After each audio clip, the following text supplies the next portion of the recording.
as you can see, there's some of them are right here. So are you a Ford Mercury guy? My grandfather worked for Ford Philco, so the whole family's always been Ford guys. I mean, I like different stuff. Right. This is a 70 Cyclone GT. Oh, wow.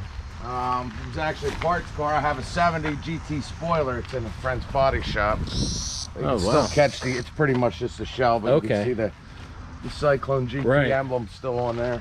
Oh, wow. This is a 70 XR7 Cougar.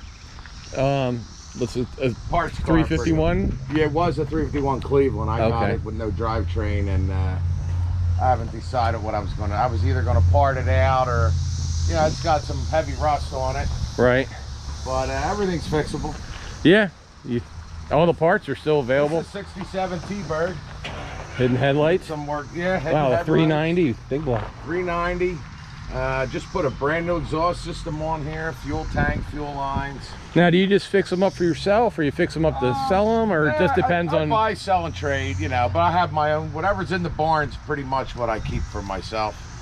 My own little project. Just keeps you busy. Yeah, pretty much. And we got a 71 Torino GT I brought up from Virginia a few weeks ago. It's a complete car. Everything's here.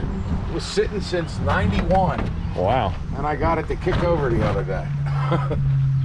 As what's 390 in this? No, 351 Cleveland. Oh, 351, okay. 351 Cleveland.